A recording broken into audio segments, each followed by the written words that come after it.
That's some BS.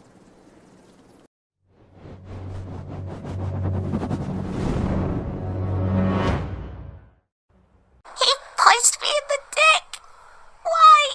Why did he punch me in the dick? That's not funny now, is it, Kakarot?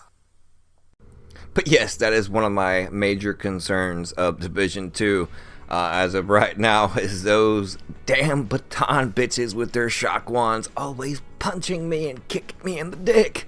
Why they always gotta punch and kick me in the dick? But anyways, what's up, bros and hoes, whatever floats you go. It's Lethalvd here, bringing you my opinions and my analysis of the Division 2 beta. If you happen to be new to the channel, ground and pound that like and subscribe button, and don't forget to turn on post notifications so that way you know each and every time a new video goes up. If you happen to check out my earlier content, you will notice the DZ XP rogue glitch.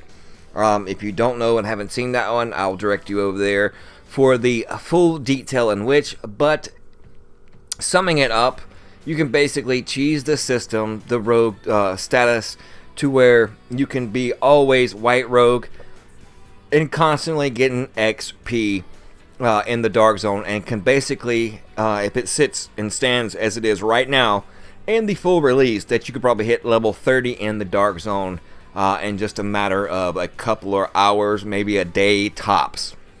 Yeah, so that is one thing. And also the NPCs that are underneath the stairs. There's no way for them to get into there, so they're pretty much a caged up NPC. We were scouring the landmark trying to find him. He was cussing us up and down, left to right, everything short of calling us bots. I know, right? But we eventually stumbled upon him and was able to finally clear one of the landmarks in the dark zone. But other than that, and overall, it is a beta, so let's look at it for what it is. It's in an infancy.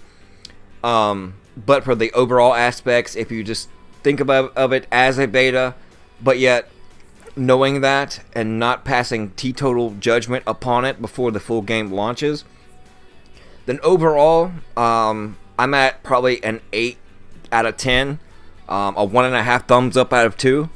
Yes, some things need to be reworked or adjusted, but other than that, I really enjoyed it. Yes, the NPCs can be a little bullet spongy, but you know, that's to be as expected. You don't want it too easy, but yet you don't want to make it absolutely completely hard. And you know, probably just a little bit less on the TTK when it comes to, well, that's time to kill for those that don't know what TTK is. On certain NPCs, you know, if you know, 4 agents fully maxed out level 30s, emptied say 4 or 5 clips each, hit them with Seeker Mine, Search, and everything else, and they still have half their armor. I mean, come on. But yeah, just certain things like that.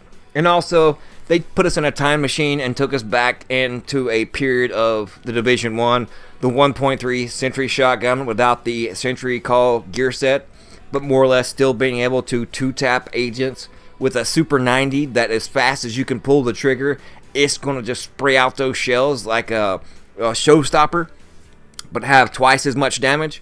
So yeah, that needs to be adjusted. The 1-tap Seekers, I had, on the normalized DZ, I had 132k armor and 20k toughness at that one point. And both of those combined, I was still, you know, not completely getting 1-tapped by just one Seeker, but it was taking my whole entire armor and half my health. And then, you know, if they actually had a shotgun, you know, they let it roll around with their feet, and right as they're getting up on you, moving and bobbing and weaving in and out of cover, you know, pop up, your Seeker hits you, and then you get 1-tapped by a shotgun. And without the Seeker, basically, you can 2-tap someone with a shotgun. So that needs to be reworked. And then, you know, someone speccing into, you know, mildly, and I say mildly, partially, into skill power, you can have an assault turret that can mow an agent down just as fast. I understand that they wanted to make it a cover-based shooter, that those that kept the same playstyle as Division 1 would pay for those kind of tactics as far as trying to face tank and just rush in. So players are expected to be punished for that. I get that. I understand that. I don't mind that. But also, the way it sits right now, agents are also being punished for being or staying in cover as well. And one can say, well, you have to move. You can't just sit in one spot. You have to be more tactical and more smart. I get that. Understand that. Believe me, I do. Those I run with are not, on the 100 up and up as far as fully tactical, out. And, we all have our own squad movements and whatnot. We're not like Delta Force or the SEAL team. But, we work pretty darn good together, especially when it comes to PvP. But I look at it as, in my opinion, it needs to have like a reversed Banshee type thing. And if you know anything about Division 1, we all know Banshee gives you 10% to targets out of cover. But in cover, they don't get no bonus. So look at it as in a reversed thing. You don't want long battles drawn out from people that refuse to get out of cover. Such as, just throwing your turrets, out and just hiding in cover.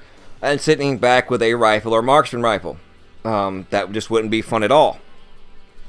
But with staying in cover, then they could just launch multiple seeker mines at you, and then basically one-tap you that way as well. So in order to change that, in my opinion, and I'm not even sure if this would actually work or it'd be right, but it'd be a step in the right direction. A damage reduction for such as like seekers or turrets for targets in cover. That way they wouldn't be completely as OP. And that would adjust them a little bit without having to throw in the infamous N-word, the nerf.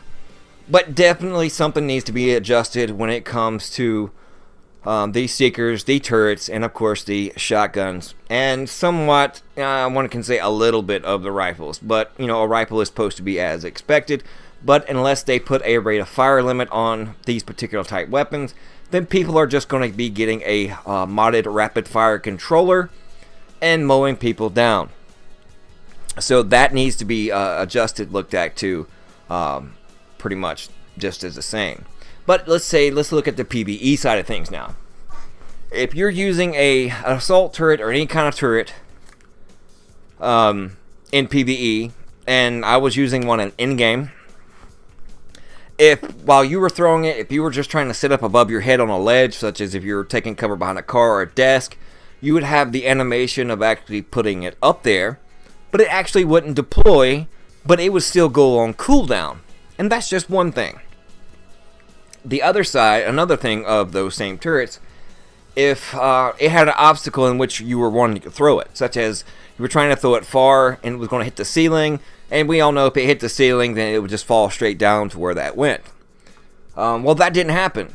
If that was the case, it would keep it in your hand. Just like you would have a grenade in your hand just with no indicator, and you're just walking around like the Hunchback of Notre Dame.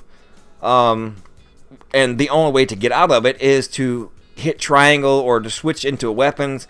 But then when you did that, it would put that skill on cooldown. So it's not like you could just hit, triangle, switch weapons a couple times, fix the little bug glitch, and then throw out your turret. It wouldn't do that. It would throw that skill on cooldown. So that needs to be reworked. Figured out, fixed. Sometimes seekers have a mind of its own, like the airbursts. Sometimes the bombardier drones have a mind of its own. Sometimes the sniper turret not more or less has a mind of its own, but sometimes it can be absolutely blind. Agents or NPCs could be, right in front of it, nothing obstructing its path. It laser will hit it and go over it several times, but never ever target it. And you put your crosshairs on it, you try to target yourself, and it's like there's nothing there for it to lock onto. It just baffles me sometimes. I know it's just little hiccups here and there, and I can understand where people's gotten frustrated at the beta. But it is just that, a beta. It's for players to have the opportunity to go in, get a feel for the game, to get more or less a crash course, to figure out the kinks, the bugs, what needs to be fixed, what needs to be worked on, what glitches they're implemented in the game so they can be fixed and patched, all that type of things. So I ask you all, don't make such a harsh, quick decision on damning the Division 2. Because let's be honest and frank and upfront, A lot of content creators have played it for a couple hours or a day and immediately throw out an opinion video saying, oh, I think it's going to be doomed, this, and that, because basically they're saying that they would rather play Division 2 because they need all the cheese in order to PvP. Yes, I'm saying it, and if you're one of those people, I'm probably going to get a lot of hate mail in the comments. But you're basically saying you need the shock turrets, the flame turrets, the D3 shields, and the 6-piece Nomad procs, the Predator's Mark bleed, the stacks, just in order to PvP. And I think that's wrong and fair. But if you're one of those type people that need that, then keep your ass in Division 1. Because yes, a lot of people have complained about it, and a lot of things got fixed and implemented because they were casuals, and enough of them complained. That forced the division to cater to them, and things changed. But that just means this is a different game. It's going to be different, so adapt, support, and submit all the things that you find wrong, that are bugged, that are glitched out, that needs to be improved upon, that's OP in your thoughts. And just submit them and just give the devs the benefit of the doubt that they're going to fix it into a way that everyone's going to be happy. No more chicken dance, but yet you can still have decent enough movement and strafing abilities. But like I said, certain guns just need to be adjusted and reworked. Some skills need to be readjusted and reworked. But they're using the same engine basically as Division 1. So the NPCs more or less are going to act in the same manner as far as teleporting out of nowhere, hovering or flying over certain obstacles like they have. But every encounter, if you don't have video evidence or have a way of recording it, but more or less you can do that while playing. If you played the beta through your Xbox or PC, you can actually record it and upload it. Even if you don't have a YouTube channel, it's quick, easy, free. You could do that. You could upload it to Facebook. You could tag someone, send it to them on Twitter, or just go to the website, the forums, and just submit it there as far as what you encountered. So if you haven't done that thus far, please go over and do that and let them know any kind of bug or issues that you actually had during the beta. People that do that the most, and those that played the beta and just refuse to do that, that's what's wrong. People want to play the beta, but not actually wanting to help out the community and submit their ideas, their recommendations, and just reporting of general bugs and glitches. They just want to play and say the heck with everybody else, but it's those type things that's going to help improve and make the game even better. But more or less, that's my thoughts, my opinions. I'm pretty sure there's a couple things I left out. As far as, yes, I don't want to just go over every single bug that I came across. They were a lot. There were a few. Yeah, some of the deltas could, possibly been a lot of frustrating, but really, the first day or two, I had really no issues with, getting delta really that much at all. It was only like later on in like a particular FBI mission to where I got like really lagged and I was able to play and more or less got delta and had to pretty much close the app and come back on. That basically fixed it for a while. But, like I said, I'm not going to go over every single detail of bug I came across. I just hit the major topics and the major issues that I thought that needed to be looked at in my opinion. So let me know what your guys' opinions are and your thoughts. But like I said, overall, I still plan on playing Division 2. Heck, I might, every once in a while go throw back and play Division 1 after Division 2 comes out. I just like playing a Division, and I think it has a lot of potential. So I give it, like I said, 8 out of 10. 1.5 thumbs up out of 2. And like I said, but that's just because it's a beta and because of certain things. But hopefully that'll be fixed. But that's going to be all. That's going to wrap it up. Thank you guys so much for tuning in. Don't forget to subscribe if you happen to be new to the channel and haven't subscribed yet. All your support is much appreciated. Thank you guys so much. Give it a thumbs up if you've enjoyed it. And we'll